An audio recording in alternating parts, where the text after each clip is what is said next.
विकासको मूल फुटाउँ साथमा साथ मिलाएर। विविधताभित्र नै छन् अपार सम्भावनाहरू।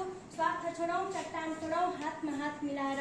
स्वार्थ छोडौं चट्टान तोडौं हातमा हात मिलाएर। धन्यवाद कार्यक्रम कुशल सञ्चालकज्यू, आदरणीय यस कार्यक्रमका सभाध्यक्ष महोदय, प्रमुख अतिथिज्यू, विशिष्ट अतिथिज्यू, शब्दको तौल नाप्ने, भावनाको मूल्य बुझ्ने, निष्ठाका प्रतीक निर्णायक मण्डल, विभिन्न विद्यालयबाट पाल्नुभएका गुरुवर्ग, प्रतिस्पर्धी मित्र एवं 18औं गणतन्त्र दिवसको अवसरमा हाम्रो गलाको कला हेर्न र सुन्न यहाँ उपस्थित सम्पूर्णमा म आदर्श माध्यमिक विद्यालय खोखरपुरा कक्षा 10 की छात्रा लिजा सिंह फौजलाको तर्फबाट स्वीकार्नुहोस् हार्दिक नमस्कार।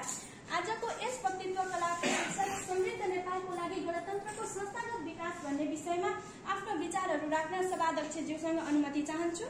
धन्यवाद सभाध्यक्ष महोदय।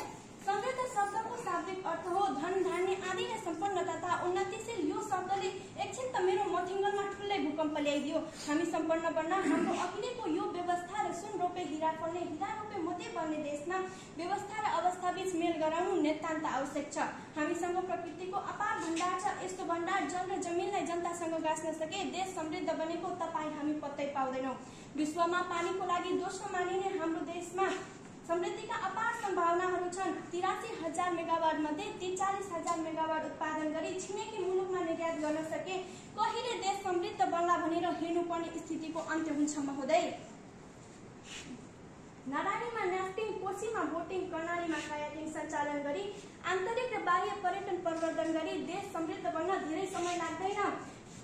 हिउँले ढाकेको हिमशिखरमा पर्यटकलाई आकर्षित तुल्याएर सिँचाइ बिना जर्जर बनेका तराईलाई सिँचाइको सुविधा पुर्याई श्रमको उच्च मूल्याङ्कन गर्दै कृषि क्षेत्रमा लगानी प्रवर्धन गर्न सके नेपाल समृद्ध बनेको तपाईँ हामीलाई थाहै हुँदैन। नेपालका कुना कन्दराका बहुमूल्य जडीबुटी, ऐतिहासिक पुरातात्विक सम्पदाको संवर्धन र गणतन्त्रको स्थापनामा आफ्नो जीवनको आहुति दिने राष्ट्रका अमर सपूत शहीदहरूको बलिदानको मर्म बुझेर आफ्नो ठाउँमा सबैले कर्म गरे किन बन्दैन समृद्ध नेपाल महोदय। 19 दिने जनआन्दोलनले विक्रम सम्वत 2065 साल ज्येष्ठ महिना 15 गते राज संस्थाको अन्त्य गरी संविधान सभाको पहिलो बैठकबाट नेपाललाई संस्थागत रूपमा संघीय लोकतान्त्रिक गणतन्त्र घोषणा गरियो। यही दिन राज संस्थाको औपचारिक अन्त्य भयो र नेपालको इतिहासमा नयाँ अध्याय सुरु भयो। यो केवल मिति होइन, यो हजारौं शहीदको बलिदान, लाखौं जनताको संघर्ष अनि पुस्तौंको सपना साकार भएको ऐतिहासिक क्षण थियो।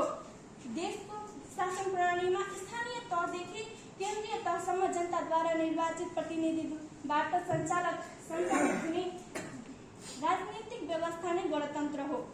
गणतन्त्र प्राप्त गर्नु स्वयंमा उपलब्धि हो, तर त्यो सुरुवात हो। वास्तविक चुनौती त यसलाई व्यवहारमा लागू गरेर संस्थागत बनाउनु हो। संस्थागत विकास भन्नाले राज्यका सबै निकायहरू, व्यवस्थापिका, कार्यपालिका, न्यायपालिका, प्रहरी प्रशासन, स्थानीय सरकार, सञ्चार माध्यम र शैक्षिक संस्था सबैलाई पारदर्शी, जवाफदेही, निष्पक्ष र जन उत्तरदायी बनाउनु हो। आज हामीले गणतन्त्र प्राप्त गरेका छौँ, तर यदि यी संस्थाहरू बलिया छैनन् भने गणतन्त्र केवल नाममा मात्र सीमित हुन्छ। हामीसँग हामीले चुनेर पठाएका जनप्रतिनिधि हुनुहुन्छ। राष्ट्रको समृद्धिकै लागि संघ, प्रदेश र स्थानीय तहको संरचना हामीसँगै छ। यस्तो सुनौलो समयमा नेपाल समृद्ध नबने हामी कुन व्यवस्थामा नेपाल समृद्ध बन्छ भनेर आशा गर्ने महोदय।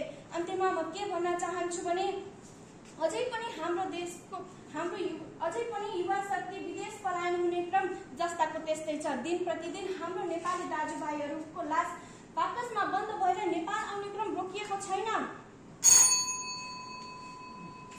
संविधान निर्माण भएको 1 दशकसम्म पनि जनताले न्यायको प्रत्याभूति पाउन सकेका छैनन्। देशले विकासको गतिमा फड्को मार्न सकेको छैन। भ्रष्टाचारका कुरा पत्रिकाको अग्रपन्थीमा छापिन छोडेका छैनन्। यस्ता तमाम समस्याको दीर्घ समाधान हुन नसकेसम्म गणतन्त्रको संस्थागत विकास भएको मान्न सकिँदैन।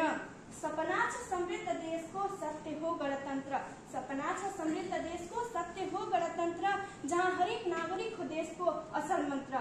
संस्थागत बनोस् प्रणाली, होस् जवाफदेही, त्यसैमा छ विकासको रहर, जनजीवन लहर सही भन्दै म आफ्नो भनाइहरू यही अन्त्य गर्न चाहन्छु। हस्त धन्यवाद। जय नेपाल, जय गणतन्त्र।